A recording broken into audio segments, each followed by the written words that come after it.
Good evening, it's Rodney Allen Rippy, and you're listening to 90.3 FM Radio Suerte, and it is the Tuesday Evening Report.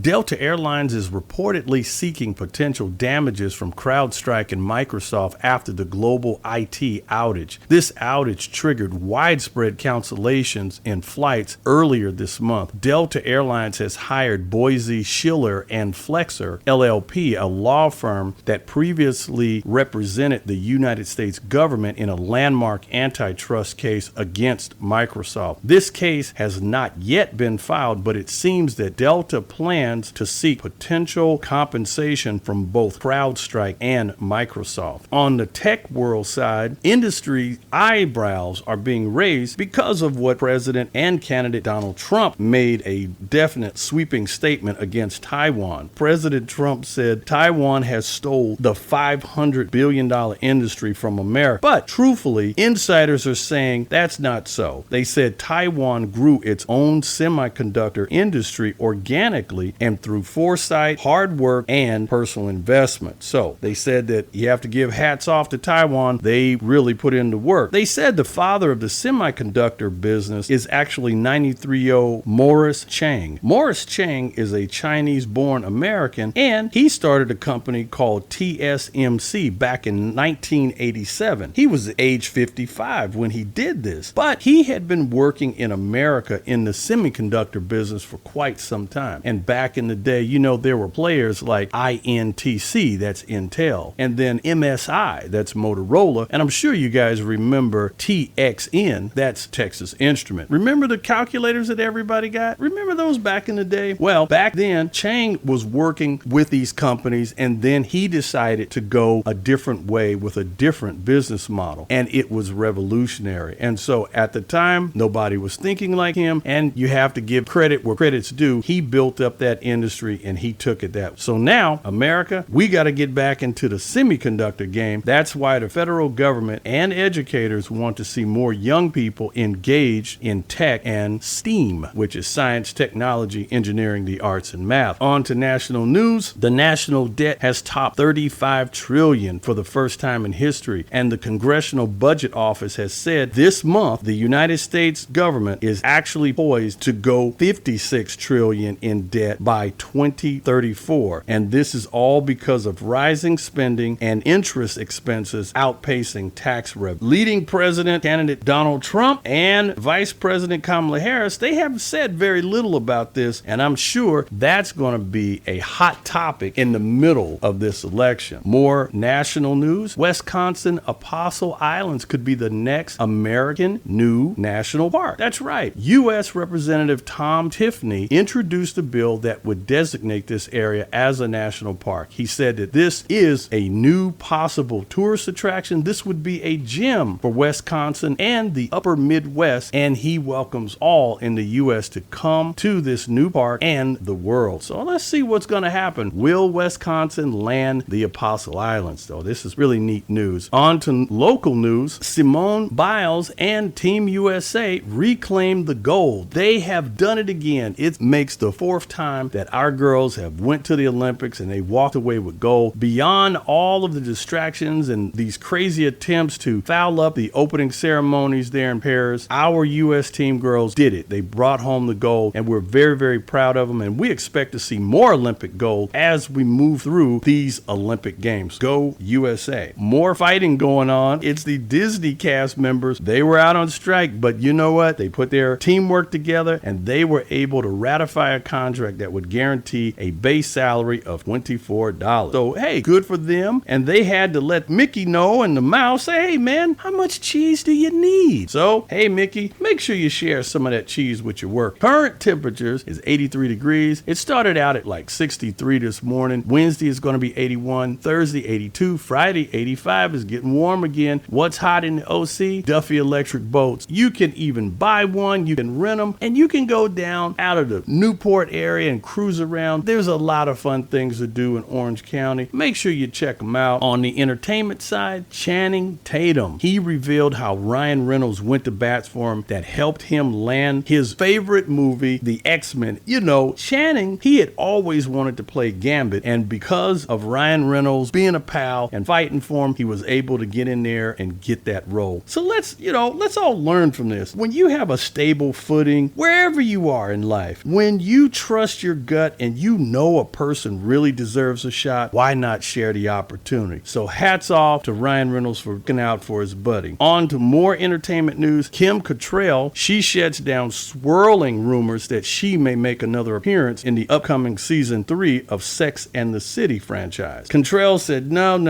not gonna happen. She said when the show ended, she thought it was a good idea. When they did the movie, she felt the movie kind of put a nice little wrap on it, figure out, let all the fans know exactly really how the story ends. But she says it doesn't make sense to her, to keep doing movie after movie and kind of extend it. She feels like, maybe it's a bit too much. So that's it from Kim Cattrall, and that's going to do it for me. I'm Rodney Allen Rippy, and you've just heard another 90.3 FM Radio Suerte report.